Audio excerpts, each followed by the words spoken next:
Good evening. The time is 7:01. The date is January 30th, 2025. I'd like to call to order the special meeting of the Norwalk Common Council. Ms. Dixon, if you'll please call the roll for the council. Mr. Burnett, Present. Mr. Goldstein, Here.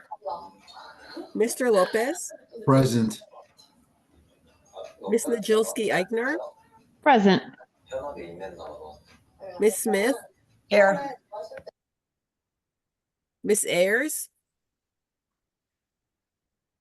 Mr. Seed, Mr. Wiggins, Ms. Young, Ms. Edie, Here. Ms. Winterstrand, Here. Ms. Dunn, Here. Mr. Sutton, Present. Mr. Frere, Here. Ms. Shanahan. 1, 2, 3, 4, 5, 6, 7, 8, 9, 10. 10. We have a quorum. Mr. Seed joined. I think you missed him. Okay, Mr. Seed. Here. Thank you. Okay, and I will then turn it over to the chair of the Planning and Zoning Commission. Okay, thank you, Mr. Mayor. At this point, Michelle or Steve, would you call the roll of the zoning commission? Sure, I can take care of that. Start with Miss Jordan Byron. You're muted at the present, JJ. We'll note that she's there. Mr. Schulman, Here. Mr. Batchnick, Here. Mr. Cantor, Here. Mr. Bryce, Present. Miss Lankowski, Here. Miss Wells. Here. That's the quorum, and I don't believe I missed anybody. You have Darius. Oh, Mr. Williams, I'm sorry. Okay. Well, the only item on the council agenda is public participation. Is there anybody on the Zoom that wishes to address the council? We have one hand currently, and I'll bring them over to speak. Hey, you'll unmute. Hi, it's Diane Keefe. Can you hear me? We can. Okay, great. Well, thanks to everybody for listening, to the public. I understand I have 3 minutes, so I'm just going to read my testimony. There are approximately 20,000 single-family homes in Norwalk as of January 2023, and there are only 259 accessory dwelling units. We need to make the process much less restrictive to address the affordable housing needs in our city. I encourage a change to the ADU regulation to allow for 1,500 square feet of living space for either attached or detached ADUs if the ADU built provides 2 or more bedrooms. If the landlord signs a pledge to charge an affordable rent, i.e. no more than $2,300 per month, and raise it no more than 5% per year for the first 10 years after completion, then the city should offer the owner a property tax abatement of some percent. I think this would be especially effective after the recent property revaluation. There's a great program in New York City called Mitchell-Lama where this has been done on a large scale. And many of these Mitchell-Lama buildings have, after a 10 or 25-year period, been converted to market rate.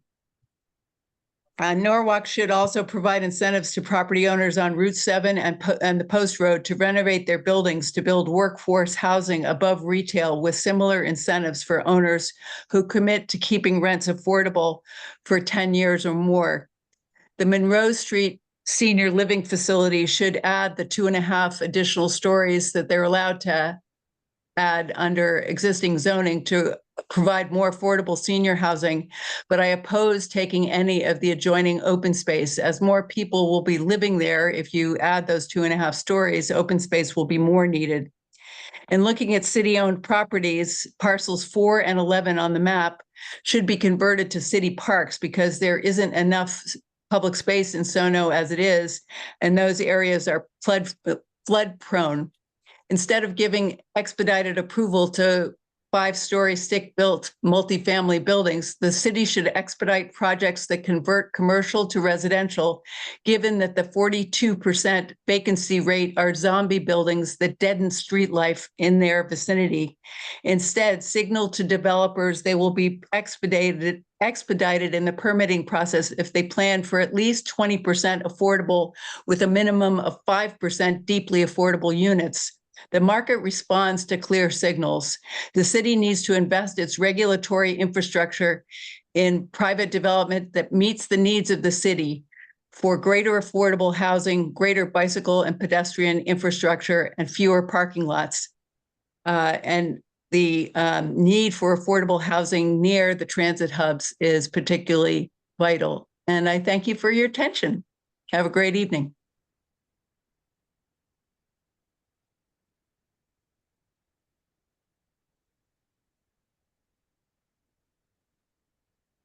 Thank you, Ms. Keefe.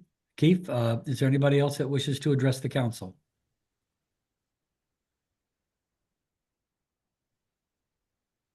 I'm not seeing any additional hands at the moment. Okay, then I will close public session and turn it over to the presentation of the affordable housing study. That's the only thing on the agenda. Sure, and I'll do the introduction. And those who may not know me, I'm Michelle Andrzejewski, Senior Planner of Planning and Zoning. So where this plan has been going, over the course of the last year, we've been working with AKRF, a consulting firm led by Ashley Lay and her colleagues to help us form an affordable housing plan. This included a steering committee that helped drive the plan. There was several community outreach events that some of you may have attended. So tonight, Ashley is going to walk us through a synopsis of the plan itself.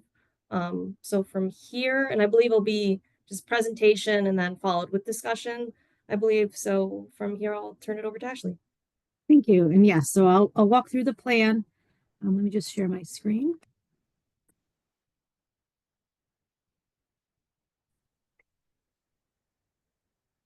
Okay, everyone should see the cover sheet. Yes. Great. So just to give you an overview of the plan, it's divided into 5 sections. The first section being the introduction and executive summary. The second being an overview of the history of affordable housing in Norwalk. The third is a summary of the housing needs assessment, and the full housing needs assessment is contained in the appendices. The fourth chapter is dedicated to a land use and zoning analysis. And the last chapter is the vision, goals, and actions, and that has a detailed matrix of all the action items. So in the introduction, it provides an overview of the process and the compliance with the 830J requirements. That is the state law that required the preparation of this plan.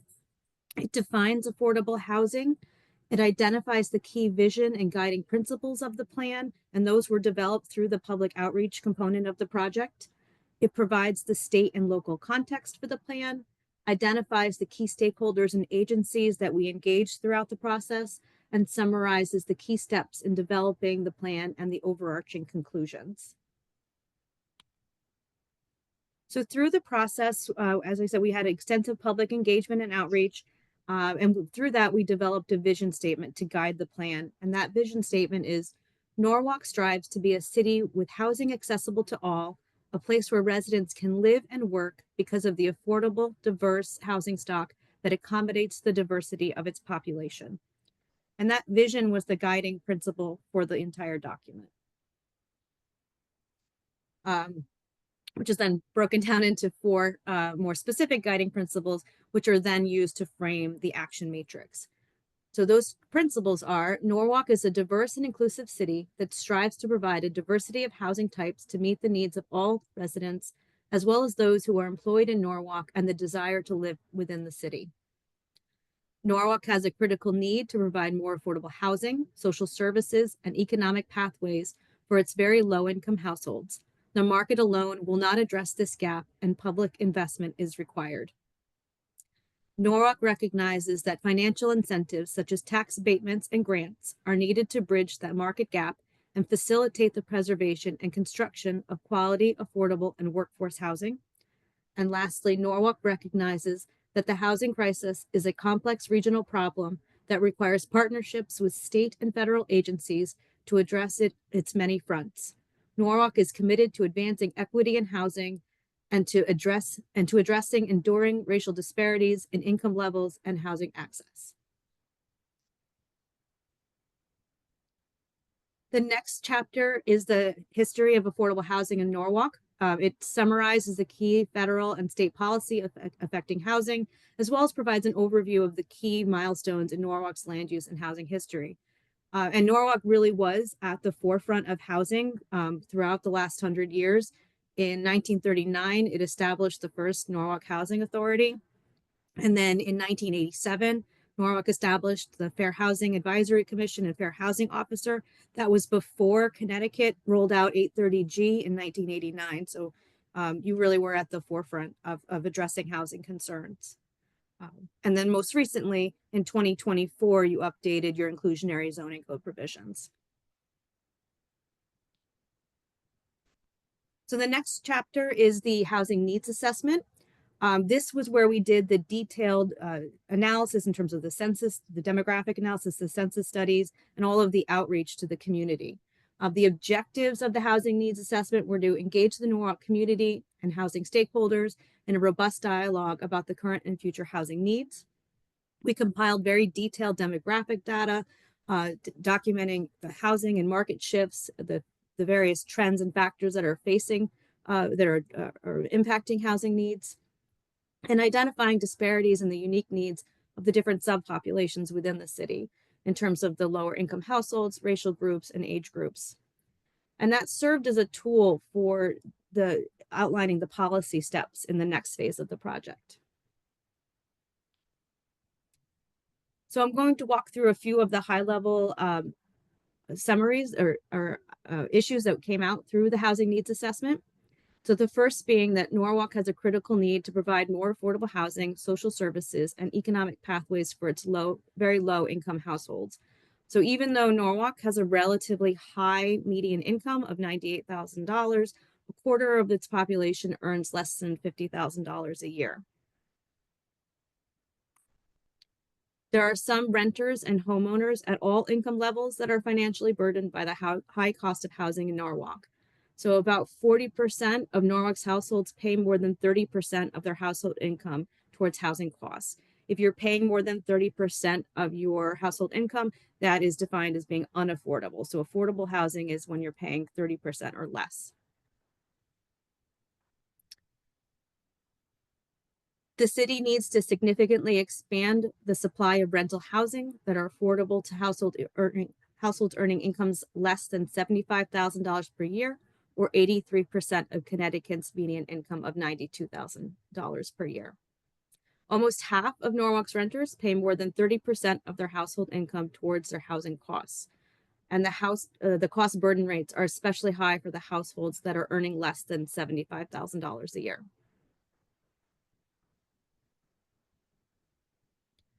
The city needs a wider and more affordable options for home ownership. This is something we heard a lot during the public outreach component, that there just aren't a lot of entry-level home ownership options for residents. Between 2012 and 2022, the home ownership rate fell from about 65% of households to 55% of households in Norwalk. Some of that is due to the majority of the housing stock that's been developed in Norwalk is rental housing. So that has contributed to that shift.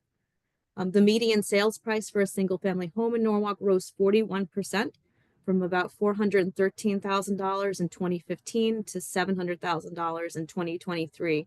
And that is, a lot of that's due to the inventory plummeting by 81%.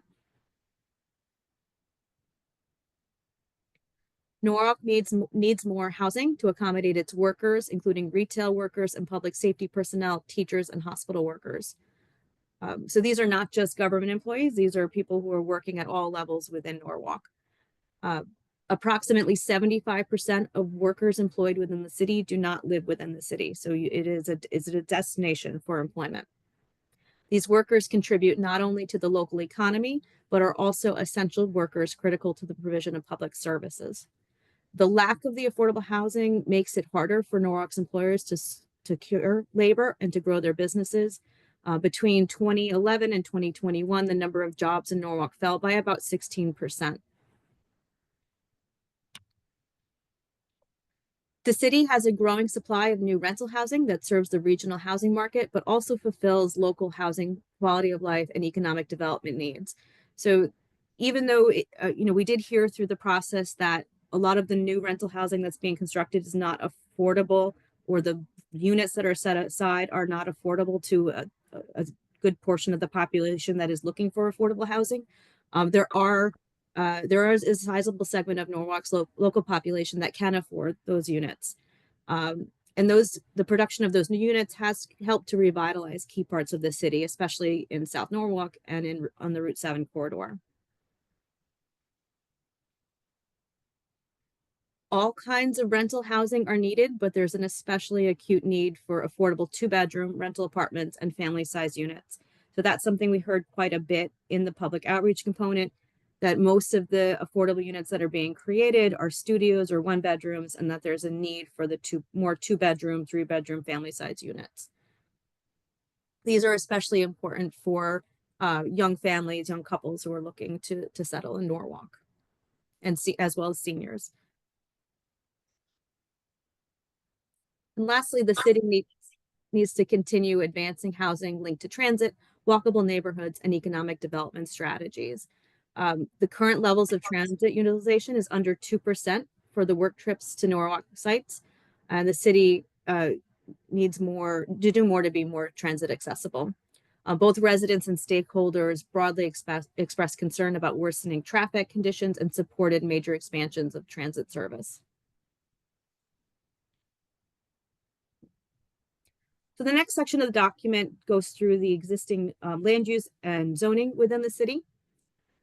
As you can see from this map, that light yellow color is the areas that are zoned or that are currently used for single family.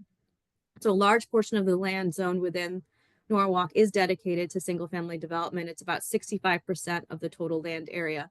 And of the land zone for residential use, about 77% of that is dedicated to single family. So there are limited opportunities to add more housing stock within the current zoning. We also took a look at underutilized land within the city. And as you can see from this map, it's generally concentrated along the Route 7 corridor as well as the Route 1 corridor. The way we identified underutilized land, that was parcels that were zoned in the CD 3C and CD4 districts that were 1-story buildings where higher floors were allowed. So in terms of CD 3C, those are parcels that were under 2 stories, and in CD4, those were parcels with 3 stories or less. We also identified parcels that had very large parking lots where there could potentially be the availability of land for additional housing or mixed use. Obviously, Route 1 is a major commercial corridor for the city. There's a number of box stores, but potentially there could be some situations where there could be mixed use. So this is not to say that we're suggesting to push out any retail, but that there could be opportunities for doing both on a site.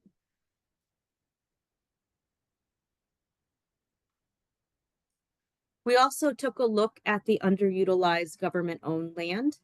So this is just an inventory of what is out there. To advance any of these sites would require more detailed analysis and review of both the city's needs and the community's needs for each of these sites.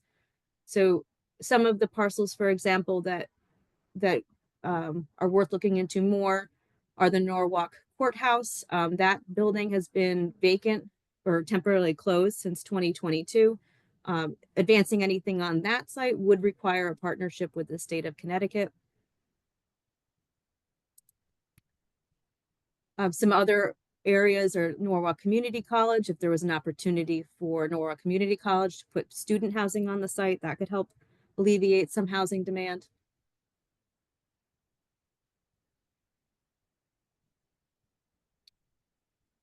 And the Norwalk Police Station, there's a very large parking lot there, but again, that it would need to make sure that all of the needs for the police and the other department functions are being met at that location.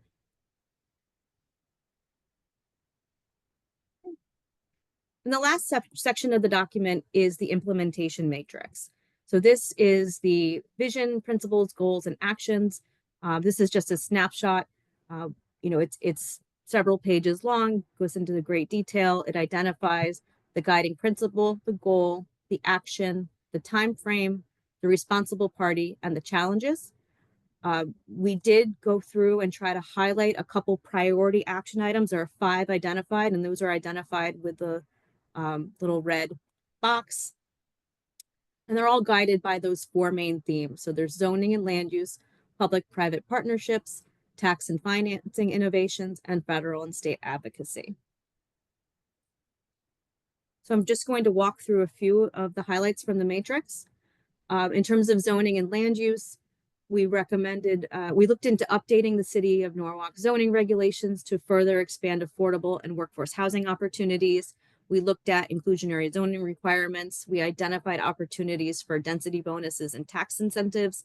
We looked at expanding certain zoning districts, further relaxation of the minimum parking requirements, further relaxation of ADU regulations, and opportunities for streamlining the review process.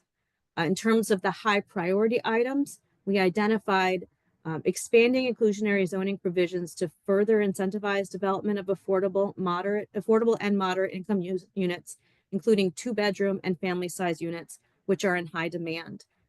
These incentives could be density bonuses, they could be tax incentives, fee waivers.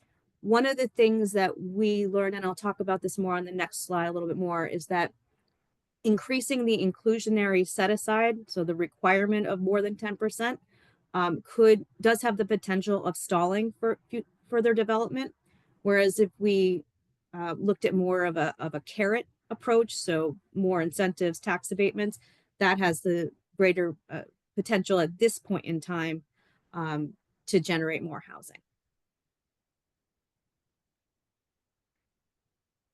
So we did look at the current 10% set aside that's in the code today, and we found that that was appropriate for the current economic climate of higher interest rates and construction costs. We ran a pro forma looking at some high level potential developments and to assess the feasibility of increasing the set aside to either 15 or 20%. And we looked at it at developments ranging from 20 to 100 units. As the developments got larger, there's potentially the greater likelihood of them being able to be built, because it's easier for the developer to absorb that cost. But we did find that changing it at this point in time, it just didn't meet the minimum profit requirements for the developer that would make them likely to build. So through that, because interest rates are constantly changing and construction costs are constantly changing, we do recommend periodic review of this. So there could be a potential in the future for changing it. In this process, we did reach out to private developers as well as not-for-profit developers just to fact check some of our assumptions in the pro forma. And one of the things we heard from multiple sources was if we do increase the inclusionary zoning set aside, it should be rolled out over a period of time, such as 5 years, because that would allow anyone who is in the pre-development phases today or looking at purchasing land today to build that additional costs into their model, and it would minimize the potential effect of slowing development. Another recommendation is additional public-private partnerships, facilitating construction of new affordable housing units through the use of underutilized city-owned land or city affordable housing funds. One of the items as a high priority item is to really look at those parcels, see which ones are truly feasible for future development.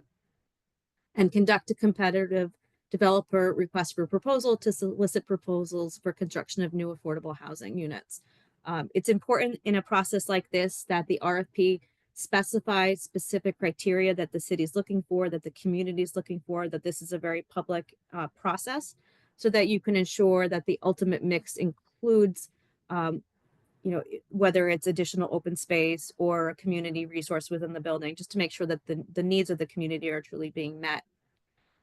The ultimate development could include a mix of public land, public funds such as grants, and private capital.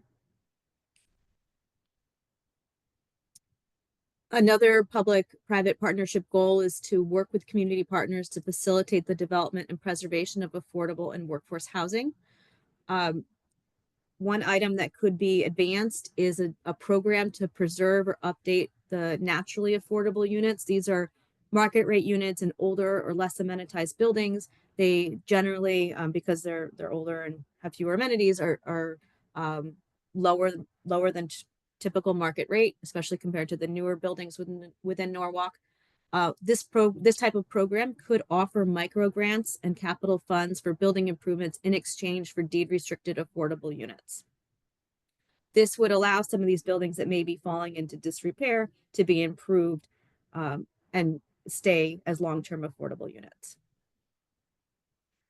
And another public-private partnership option is to expand both housing and economic development opportunities for low-income residents.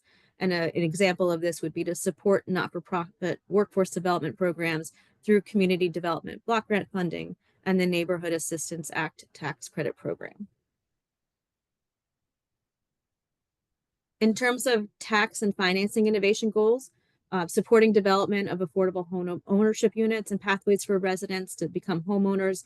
As I mentioned before, that was something we heard quite a bit. So one example is to facilitate participation in the Connecticut Department of Housing Land Bank and Land Trust program. What that means is the underlying land remains public, but the units on the land are for sale, but they're deed restricted affordable. So anyone who buys that unit, they can, if they sell it 10 years from now, there's a set percentage of profit that they can make on that sale. Another is to provide local tax incentives to facilitate affordable housing. This could be collaborations with the Connecticut Office of Brownfield Remediation and Development for financing and technical assistance to redevelop Norwalk's brownfields. Another high priority example is to establish an affordable housing property tax incentive policy for qualified affordable housing units. This could incentivize the creation of new deed restricted affordable units and the improvement or preservation of naturally occurring affordable units. So this is using Norwalk's taxing abilities to incentivize. And lastly, the federal and state advocacy goals. Expanding affordable housing opportunities by lobbying Norwalk state and federal delegations to address tax and financing policies that can act as a barrier to certain types of housing, such as multifamily ownership buildings, including condominiums and limited equity co-ops, and to expand the existing affordable housing programs. So there are a number of housing programs currently available today. It's making sure that these programs stay funded and that they're expanded to meet the needs of Norwalk. So expanding the State Department of Housing and Connecticut's Housing Finance Authority programs, expanding the first-time homebuyer mortgage programs, and ensuring that they are applicable to buyers in high-income areas like Fairfield County, and that they capture all unit types, that they're not just for single-family homes. Expanding Connecticut's Department of Homeownership Initiative, lobbying for the Federal Affordable Housing Credit Improvement Act, which would strengthen low-income housing tax credit programs that to support the development of affordable housing. Working with WestCog, they did just release their own affordable housing plan recently, and to further fair housing goals with the creation of affordable housing in adjacent municipalities, because this is truly a regional problem. And they had a number of recommendations in there regarding ways to facilitate that. And lastly, as a high priority item, is to advocate for more government funding for public and affordable housing, because to get the deeply affordable units that are in need, those are really hard to meet with the market. Those are are items that really need those public-private partnerships and public dollars to make happen. And with that, I'm happy to answer any questions. A lot of information in a very short time. So I guess anybody just, if you want to ask a question, just go ahead and ask. I've raised my hand. Lou Okay, Lou. Schulman. I'm a member of the Planning and Zoning Commission. The notably missing from the report is a mention of 40 South Main Street. 40 South Main Street is an SRO. It's a nonprofit operated by an independent board of directors that is controlled by the Human Services Council. We have operated that facility for 27 years. It is deeply affordable housing, primarily for folks coming out of homelessness, people who are unhoused. Rents are affordable to people working for minimum wage. I believe our current rent, and it's on the basis of whether you have Section 8 or some other housing voucher. But for those without any kind of voucher, it's something like $860 a month. Clearly, apart from the homeless shelter, one of the, if not the least expensive housing facilities in the city. We've been operating that facility, as I said, for 27 years on a nonprofit basis without financial support from the city, which we could certainly very much use. Thanks to the intervention, I guess, of Councilman Burnett. We did receive some COVID funding fairly recently, which is very welcome. We're also putting together a CDBG grant requesting funding for an upgrading of the HVAC system. But that's 44 units of very affordable housing, which is missing from the report. And I would ask that you include it in the final version of the report. You're correct in that address is not specifically mentioned in the report. I do want to point out that on page 4-18, we do specifically recommend adding single room occupancy buildings as an alternative housing type to the zoning, because they're currently not allowed under the zoning. But we can add that building specifically. I appreciate that. And by the way, on that page you referenced, you talked about facilities with shared bathrooms and shared eating facilities. 40 South Main Street, each unit has its own bathroom and has a very small but usable kitchen.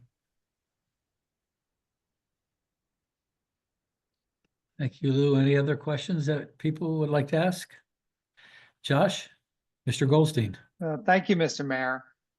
First of all, I just want to, I think this report is exhaustive, and I think it was really informative. And I hope that, frankly, anyone in Norwalk who cares about housing and sort of the changes that have happened in Norwalk when it comes to housing and housing availability should read this, because not only does it provide a really sort of good summary in terms of history, but it also is prescriptive. And I had a question about the recommendation regarding the affordable housing property tax incentive policy, basically the idea of a municipal tax incentive. I was curious because I forgive me because I don't remember if this is in the report, and I know you marked it sort of as a high priority recommendation, but if there are other municipalities in Connecticut or in the region that have employed a program like this and had it be successful, if there are some examples that come to mind, or some, as you went through your research, sort of where you came out and sort of how you came to this as not only a recommendation, but also if you've seen it be successful in other municipalities. So it's something I've seen mostly through pilots, payment in lieu of taxes. Not requiring taxes be paid on the affordable units when they're factoring their pilot agreements. It's something I heard a lot from the development community when we were reaching out, looking in inclusionary zoning provisions and set asides, that, they're working on various margins, and one way to kick the pro forma back in the favor of advancing development was to make the tax abatements for a longer period of time. Thank you. Mr. Joseph Gactor? Thank you, Mayor. One, I think, question or one point is to start with.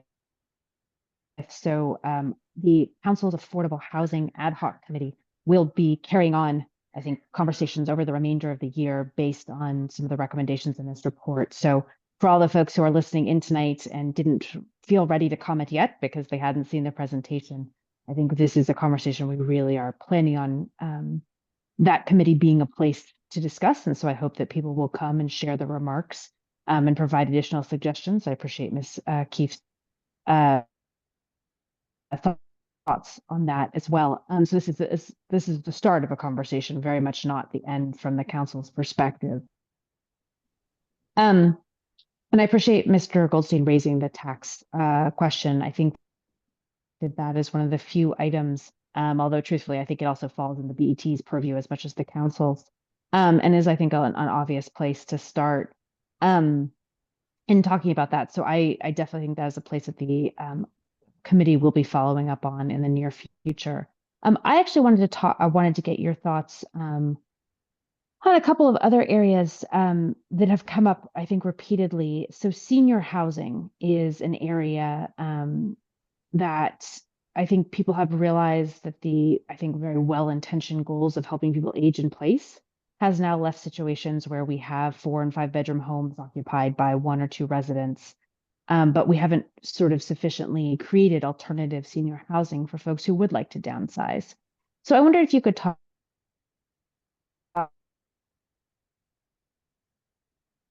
specifically about good model is expensive. Are there places that we can look where people have successfully developed senior housing that has been appealing, that has been sort of targeted at a mix of income levels? We're just always looking, I think, for good places to start considering our own options. So you got cut off a little bit there, but I think I got most of the question.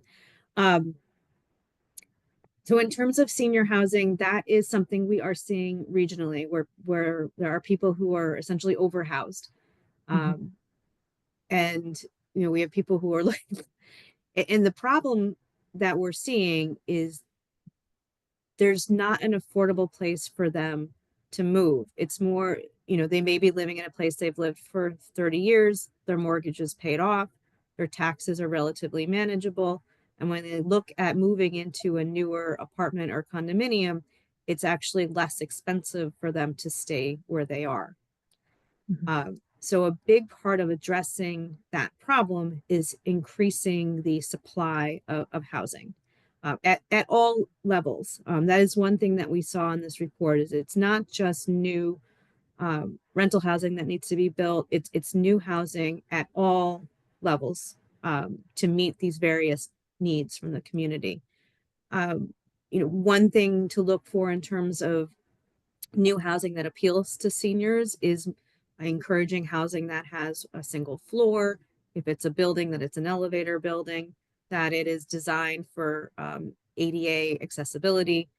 There are some programs targeted towards senior developments, affordable senior developments. I've seen a trend recently that those are not being funded as much as the housing that's geared towards families, because in some places they've been used to in a fairly discriminatory way. So that's a concern, and there's been some backlash on that. In terms of ways to integrate this into Norwalk, I think it's looking at all the different ways that we can advance the construction of more housing. So, ADUs come up, more opportunities for duplex type units, triplexes, quads. Those are situations where somebody could potentially downsize into an ADU and free up the single family home for a family, but still remain on their property. So those are the types of things that we're seeing. Okay, thank you. Mr. Frayer. Yes, Ashley, this is a great, That's very helpful, at least as a thoughtful. starting place. We're getting some I think background noise. I think it's a very thoughtful and very thorough presentation. The questions I really have are in relation to many of the incentives that you mentioned about tax abatement, tax subsidies, and so forth. Now, part of what we see in Norwalk is that we've got this trend from a lot of the commercial developments moving over, or being the residential absorbing some of the commercial property taxes, and subsidies are reducing our tax base. How do we reconcile that? I mean, if we're going to be giving subsidies and abatements to developers to develop housing, and then also we're not collecting the taxes that go along with that. How do we reconcile that? It seems like Norwalk is being pushed to put out more funds, and I don't disagree with it. I think it's a great thing. It's just kind of an obstacle I see, is that how can we afford our expenses in the city, our Board of Education, our operations, and so forth? How can we afford that if we're going to give all these, I shouldn't say all, we continue to give abatements and subsidies? Have you looked at that? And then I have one more question after you finish there. So we have run those types of analyses in other communities. That was not part of the scope for this project. If you were to advance a program like a tax abatement, certainly doing an analysis on those different thresholds, I think would be appropriate before you adopt that policy. But in terms of the tax abatements, one of the things that we found is that creating affordable housing that is lower than that's meeting the needs of people that are 60% AMI or less is very difficult to meet with the market alone, and does need some public stimulus, whether it be through a tax abatement, grant funding, or a lot of times those types of developments have multiple stacks of funding sources. So this is one tool to try to get at that need. It's not something that the market would necessarily do on its own. Like 80% has become pretty standard at this point. Those units, the 1-bedroom units, are being constructed without necessarily tax abatements, but increasing that is where you need the extra carrot. Mm-hmm. I think my second point that I just wanted to bring up is that you did emphasize federal funding and lobbying for more federal funding. My concern is that Scott Turner, who's now the new head of HUD, has said in a number of cases that he was not readily in favor of affordable or spending a lot of money on affordable housing, and made a couple of kind of derogatory remarks about people living in affordable housing. What are our chances realistically of moving forward and increasing federal funding for a lot of our needs? In the short term, I think that is a very real concern. A lot of this study was done over the last year and a half before we heard about all these freezes. So I think that's a very real concern. for the next 4 years. Totally agree. Okay. Any other questions? Ms. Smith? And then Ms. Najilski-Eichner. Thank you, Mayor. One of the things that I read in the narrative is that Norwalk actually has some of the highest percentage of affordable housing among the communities here in Fairfield County. We're above 13%, as is Stamford, but the communities around us, New Canaan, Westport, Wilton, are only at 3%. And I know that, the state has been pushing those communities to increase affordable housing, but that is one of the big factors that puts such a burden on the cities is, the real struggle to increase affordable housing in those communities. Do you have an update for us on, where that's at and, if there is, some kind of improvement in that? Because that's also a thing that also puts a burden on our schools, and, trying to, do everything we can to meet the budget for our schools because, that also creates an imbalance, the lack of affordable housing in those communities. Agreed. So we did highlight in the report some of WestCog's recommendation. They did take a look at this and they did put forth some recommendations to try to increase the provision of affordable housing in the smaller communities in Fairfield County and the WestCog region. So helping WestCog advance those goals, I think, is something that Norwalk can do because you do have representation on that board. Okay, so and of course working with the state delegation, which I do know is already working on that. Okay, thank you. Ms. Najilski-Eichner. Thank you, Mr. Mayor. You're breaking up. One other area that I know has come up as a real positive. Yeah, yep. Sorry, is that any better? One other question. So conversion of commercial to residential. Obviously, this is an area that's challenging, but again, I wondered if you could provide us with models, examples, any place you're seeing it done well that might. Sure. I think regionally, White Plains is seeing a lot of conversions right now. They are seeing some knockdown and then conversion, and then they are also seeing some office buildings being converted. But it's definitely something to look at. I don't think Norwalk had quite the high vacant office rates as as Stamford, for example, but there certainly there is potential there for some redevelopment of those properties. And just a related question, with all of those properties you flagged along the Route 1 corridor as possibly being able to be increased mixed use. So for instance, have you seen examples of, I'm thinking about the new Wegmans, right? We need, it's going to be bringing in 100 new employees. Have you seen examples of people building apartment units or other housing sort of directly next to big box stores in hopes of meeting the resident or the housing needs of folks who work in those kinds of? Not that specifically, but I think you actually have a couple examples of housing along Route 1 that I think has been done pretty well. So more of that.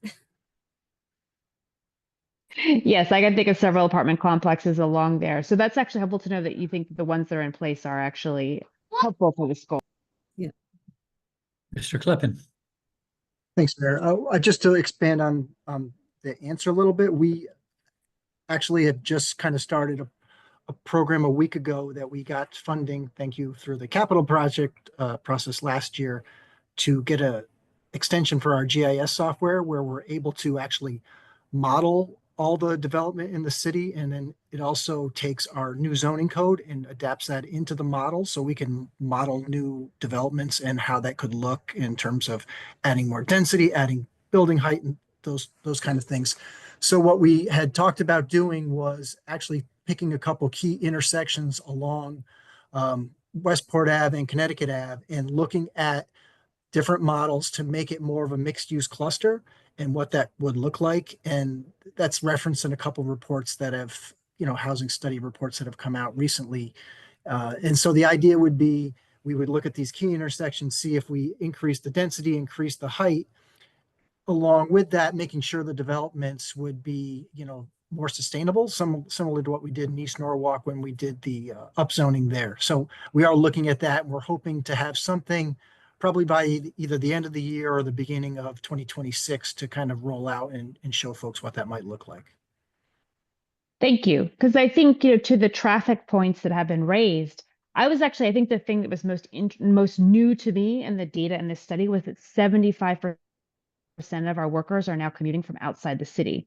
And that is such a contributor to the traffic issues, I think. So it's interesting to think about, to be able to model then what the impacts might be if we have housing that's closer to employment opportunities. So thank you for that information, Steve. I appreciate that. Sure. To that point, we did look at, some of those commuters will always be commuters. But we did look at some replica data, which is based on cell phone data. It doesn't have like the personal attributes to it, but it tells you commuting patterns and where people are coming from. And you have a very large number of renters that are commuting from the Bridgeport area. That's a very long commute for them. And you also have a very sizable number of homeowners who are commuting from the Stratford area. So that's a potential new population that would be interested in living closer as well. More questions?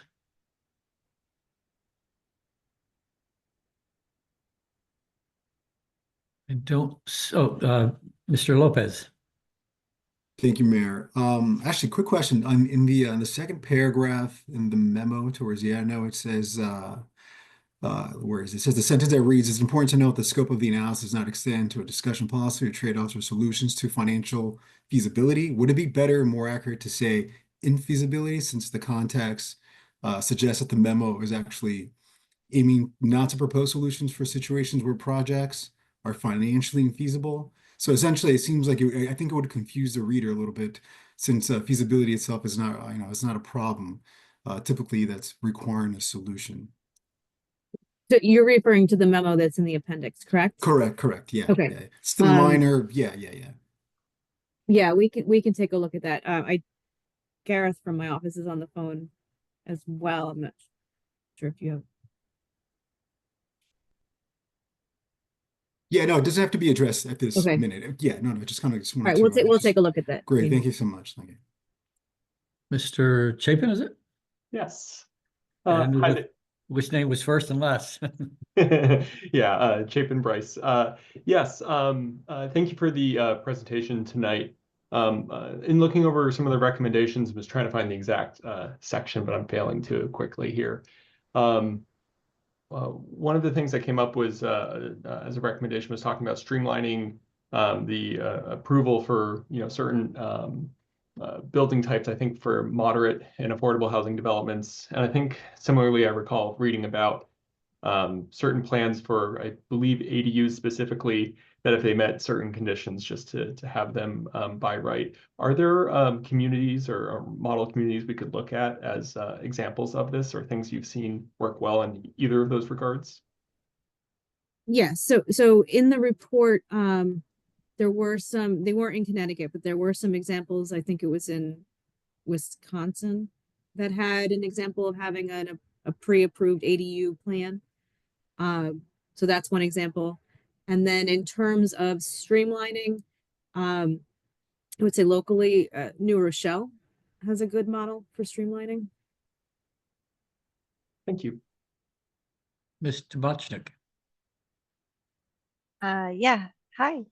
Can you hear me? Just wanted to, say, thinking about what was brought up about our affordability level versus our neighbors and the New Canaans and Dariens, and how Stamford also has a higher affordability level. I think obviously that's inherently problematic, that differential, and it causes those problems when it comes to the schools and concentrating more low income for folks in our towns versus theirs, and how we fund our schools. But at the same time, and I wouldn't want to ever sort of not that anybody's suggesting this in this room, but sort of waiting for them to catch up or thinking that the level we're at might be fine, because the big difference between us is that we are a place where people come to work and where we have people working at those lower wage jobs. And as you were saying, traveling from Bridgeport and Stratford. So I would want to see us have a higher percentage of affordable housing than these other places that are more bedroomy communities regardless. I really liked the ideas around carrots for maintaining the naturally affordable housing units, particularly because by maintaining those and getting those to be deed restricted for a set amount of years, or whatever sort of construction you have there, we're preventing those places from falling into blight, which we know is a big issue for some parts of our city. And we're also preventing them from becoming so blighted or so cheap that they become tear downs to be rebuilt as these brand new luxury homes, or God forbid, combined for more larger developments. So I think that's a great way to go. I did have a hope that you guys could expand out the modeling. You were saying the modeling for increasing the set-asides, and that as it gets higher, it becomes more doable, or rather less unfeasible.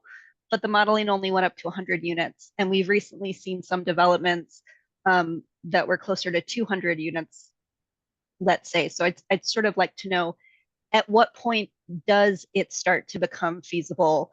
Or like, what would we have to get to so that the difference was maybe like a smaller tax abatement or intervention, both from the perspective of the set-aside percentage and lowering the AMI? So, I mean, I know the study, the AKRF, the study on that is over, but if there's any way that we can get some of those numbers, I'd appreciate it. So we have completed that analysis. So we would require additional scope to do anything beyond what we've done. But it is something that could be modeled. In any case, you're always modeling for a specific point in time. And, each developer has their own factors that they're factoring in to their own decision-making process. So, one thing to consider is looking at these as they appear before the planning board to see what can be pushed. Gareth, do you have anything you'd want to add to that? I think it's a good point. When, the need to understand, at what size does it become, or does it make sense to develop? And we did see that as the size increases, that it becomes more feasible. And like Ashley said, that's definitely something that can be studied. But I do want to mention something that I think also relates to a question that was asked earlier about tax abatement. A tax abatement does not necessarily have to remove 100% of the property taxes from the site. And there's also a tendency to look at tax abatement as a total net negative, that it's just going to be an economic negative no matter what. But there are some scenarios where it can actually be a net positive. So if there's a site that's blighted or vacant and it's generating little to no tax revenue, even a tax abatement of just like 50% will bring in more tax revenue than it currently is at the point in time. And so, when we talk about, can we reduce the amount of tax abatement offered, that certainly is possible. And obviously it would depend on the project details, but I think it's important. And the memo didn't really get into assessing different kinds of incentives, but I think it is important to note that a tax abatement does not always mean 100% of the taxes are removed. I hope there's a lot of people listening that I'd like to hear, that I'd like them to hear that. Mr. Kleppen.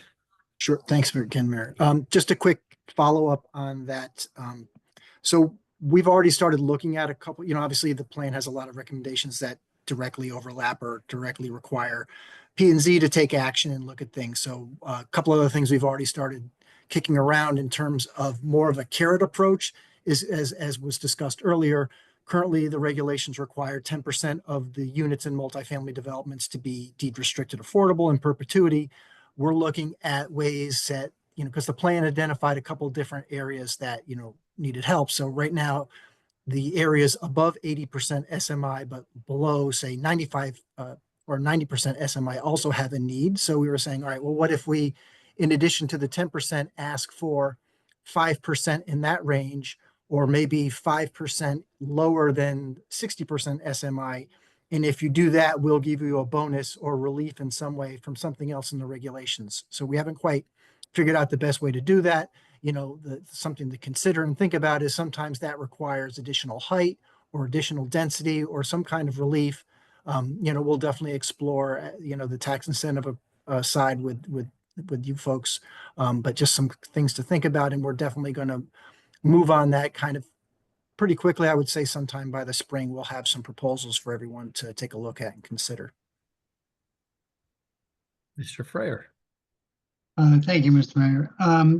I just wanted to go back to that tax abatement, and I didn't mean to say that I was against tax abatements at all, because as you pointed out, that I'd rather be getting half a loaf of bread than no loaf of bread at all. And it's been proven that, and we see it all the time, that we do get tax abatements. But I think one of the criticisms, or I hear from constituents as well, we've got these tax abatements. I would have loved to see in the study some kind of a graph or a sliding scale where we can see where the tipping point is of an abatement or subsidy or whatever you want to call it, that would incentivize more development and maybe more affordable housing, or a greater percentage of affordable housing versus the size of the abatement that they get. Is there something like that in there? Maybe I just didn't get into the nitty gritty of it, but that's what I was really looking for. No, there's not. That's not something that we included in the pro forma. Because I think it's, those of us on the Common Council, I think, know what the ins and outs are on tax abatements, and eventually they go away, and we start to realize some significant increases. But I think to the general public, sometimes reading these things, say no more abatements, no more abatements. We're giving the store away. It's not true. We have to take a look, as Mr. Hall said before. We've got to take a look at what the overall increase is to that grand list, and in many cases, that's, as I said, I'd rather have a half a loaf than no loaf at all. So I think that would be important that we go on with this to take a look at where is the tipping point where we can maximize the amount of development and minimize the impact of the city's tax base. Thank you. Mr. Williams. Yes, I concur with Councilman Freyer's sentiments, as well as the points raised earlier by Councilwoman Smith. But my overarching question really is, if you were to amend the study or have a part 2 of the study, what are some things you would include as it pertains to the scope? So we just discussed the tax abatement analyses, the number of units that Mr. Batchnett brought up. So what are some things you would want to include in like a part 2 of the study that you think the city could benefit from? I think a deeper dive into some of the fiscal analysis on future scenarios would be helpful. So looking at some greater range of development scenarios within the pro forma. We did get a bunch of really great questions from Councilman Lopez. Those are things that could be looked into further if the scope were expanded, as well as the tax question.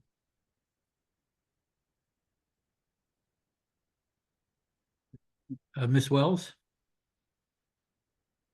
You're on mute. Yeah. Yeah, my question or my point essentially was raised by Mr. Freyer. Tax abatements don't last forever. I was going to point out they can be targeted in all kinds of different ways and expire over different periods of time. So the fact that a tax abatement is given doesn't mean that a piece of property is off the tax rolls forever. It comes back onto the tax rolls at some point, fully back onto the tax rolls at some point. The other way to look at it is you are allowing for the creation of additional affordable housing units that you're not paying for directly. It's a withholding of funds to the city as opposed to the city outlaying funds. Yes. Mr. Seed. Yeah, it just more of a comment. I just want to say thank you for everybody involved in this study. It's a really good plan. And that's what it is. It's a plan. And now it's time for us to get to work. Like we always do. And we got friends in Hartford and down in DC. That even though it's going to be challenging and this is a complex issue that's affecting everybody across the country and the state and here in Norwalk, that's what we're here to do. So now we have a plan and it's time for us to get to work. And thank you for this plan. And it's not going to be easy, but I think we're all in agreement that something needs to be done and now it's time for us to do it. So thanks again. Thank you. Ms. Langelis. Thank you, Mr. Mayor. I'd add my thanks to the presenter. And just in the long-term overall picture for Norwalk and its growth, sort of where is the tipping point? I think there might be some good analysis if you're talking about adding 200 unit buildings, multiples of those. At what point do you overburden either the school system, the water treatment plant, and our infrastructure where you need to add more to our government? Are we getting, the resources that we need? So I think that might be something that's worth looking into. So we did not look into the infrastructure capacities, and specifically that would be something that should be looked at as you update your zoning in terms of where you would allow more density. And then as projects go before your planning board, if they are increasing the capacity or need additional capacity within the street, then typically it would be on a developer to upgrade the pipes within that street, for example. We did look at the need within Norwalk, and it was to meet the current need. There, I think it was something close to, I don't want to misquote. It was, let me just find it. It was several thousand people within the city of Norwalk today that are cost burdened, which is one indication of how many more units you would need.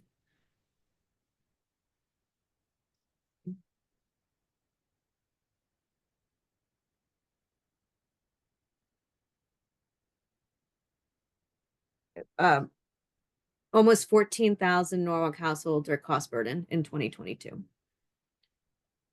So those are people who are living and paying more than 30% of their income to housing. Yes, and then we have to remember the property tax burden as well on our residents that are here and keep that reasonable for people so they can continue to live here in this great city. Ms. Smith. Yeah, Mayor, correct me if I'm wrong, but Ms. Langelis, you should be able to find some of the infrastructure data on the city dashboard. Yes. Yeah, it's still available. And so, there is analysis about, where we're at with our, wastewater treatment plant and, there's plenty of room from the data that I have looked at for increased housing. Thank you. Further questions?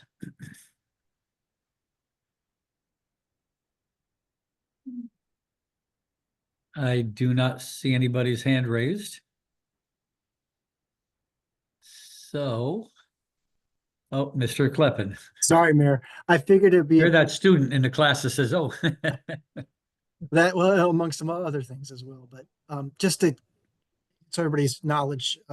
So the next steps would be, you know, based off the feedback we got tonight, any additional edits that are made to the plan, we'll talk about with Ashley and her team.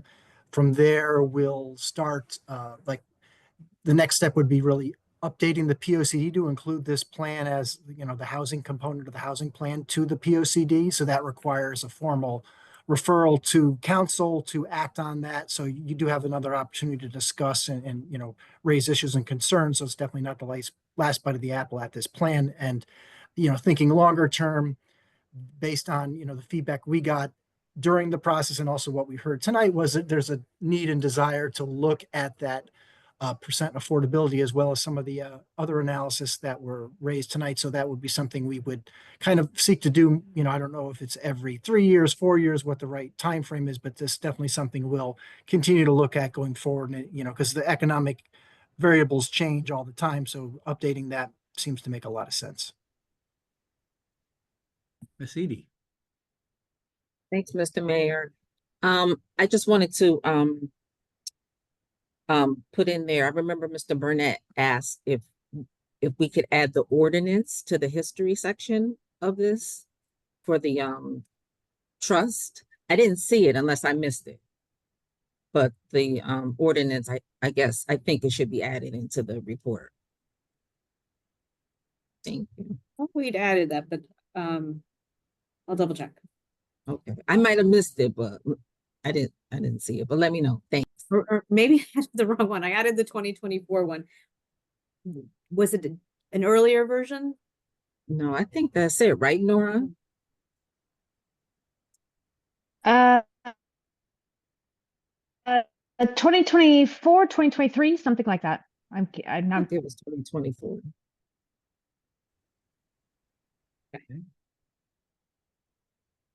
Mr. Williams, I think you had your hand up and now it's down. Yes, it was addressed. Thank you, Mayor. Okay. Any further comments, questions?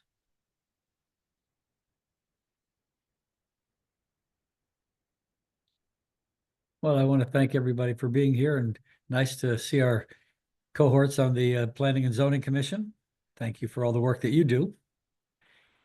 If there is no further business to come before this body, I don't have Ms. Shanahan here, but I would entertain a motion. Mr. Lopez. You're muted. Yes, motion to adjourn. Okay. All in favor? Opposed? Abstentions? Okay, well, thank you, Ms. Lay, and we appreciate your explanation, and it was a very well done report. Thank you. Thank you. Thank you. Thank you. Thank you. Thank you. Good night. Thank you. Have a good night, everyone. Thank you.